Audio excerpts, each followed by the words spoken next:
एतावत्त्वं हि विभुभिर्भाव्यं दीनेषु वत्सरैः।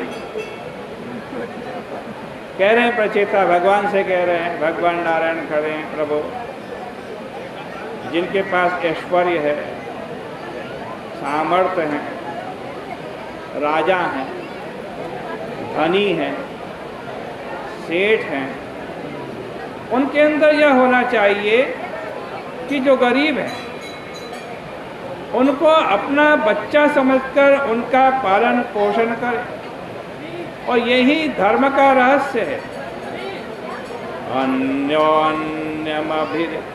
अन्योन्यमभिहर्यत वस्तं जात निमात्न्या। देखो, वेद में मंत्र आता है कि तुम दूसरे से प्रेम करो, और कैसे प्रेम करो? जैसे गाय अपने नन्हे बछड़े से प्रेम करती है, वैसा प्रेम करो। प्रेम तुम लोग आपस में करो, ये भगवान की आज्ञा है। इसलिए यदि तुम्हारे पास कोई सच्ची सामर्थ्य है तो गरीबों की मदद करो, और समय पर वह अपना है ऐसा समझकर उसका स्मरण करो। ये प्रचेता लोग आगे भगवान से कह रहे हैं, प्रभु आपने हमको स्मरण किया, इससे हमें बड़ी भारी शांति मिली। हमको तो प्रभु आपसे केवल एक ही वरदान चाहिए, एक ही वर चाहिए कि आप हमारे ऊपर प्रसन्न रहे। इसके अतिरिक्त और कौन सा वर मांगे आपसे? आपसे आपको मांगे या दूसरे को मांगे? दूसरी कोई चीज तो मांगने लायक नहीं है। यदि आपसे आपको मांगे तो आप तो हमको मिल ही गए प्रभु। जब हमें पारिजात ही मिल गया तो अब दूसरों की सेवा करने की क्या जरूरत है?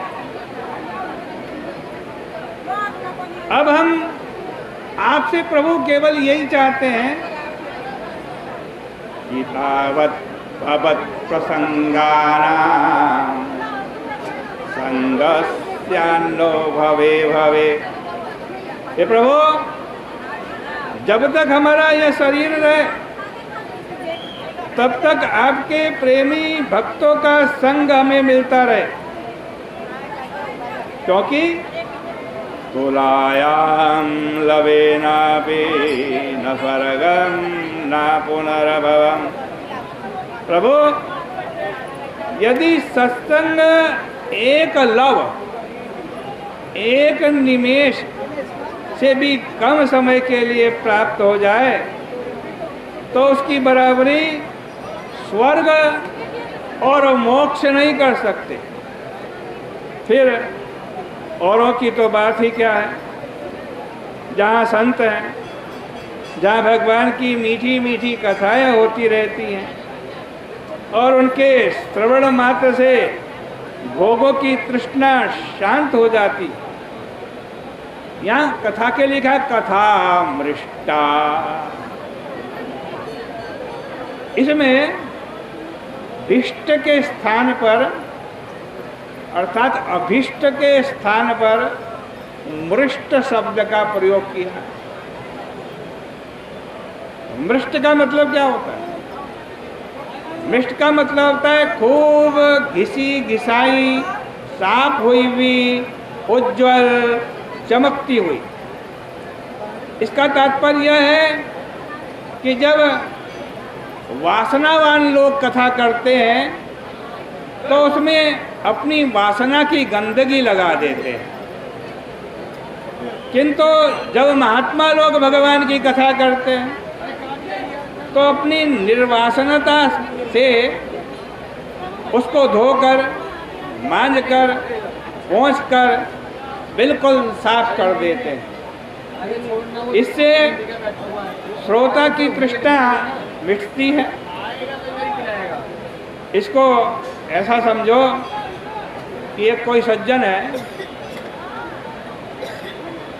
जो धन की तृष्णा से भगवान की कथा करते हैं। भगवान की कथा करूँगा धन मिलेगा, ये बहुत बढ़िया बात है। भगवान की कथा कैसे भी हो सुनने को मिल जाए तो श्रोता का लाभ ही लाभ है। घी का लड्डू सीधा हो या टेढ़ा हो कोई फर्क नहीं पड़ता, लेकिन वक्ता यदि तृष्णा से कथा कहता है तो कथा का सार उसी में चला जाता। वक्ता यदि सोचे कि मुझे कथा के उपलक्ष्य में यह मिलेगा तो उसकी तृष्णा कथा में लग जाती है और तब तृष्णा ही तृष्णा दिखती है। कथा उसके पीछे छिप जाती है, और तृष्णा के पीछे छिप जाती है। लेकिन कथा का तो स्वभाव यह है कि उससे तृष्णा शांत हो जाए। इसलिए भगवत कथा कहने का अधिकारी वही है जो अति निष्प्रिय हो, उसकी भगवत गुणानुवाद में और पारमार्थिक लाभ उससे मिले, इसको छोड़कर किसी सांसारिक पदार्थ के लाभ की आकांक्षा नहीं होनी चाहिए। प्रचेता कहते हैं कि प्रभु आपकी कथा से मनुष्य के मन में जो राग और द्वेष है उसका निवारण हो जाता, उद्वेग मिट जाता। कथा प्रसंगों द्वारा आपका गुणगान होता।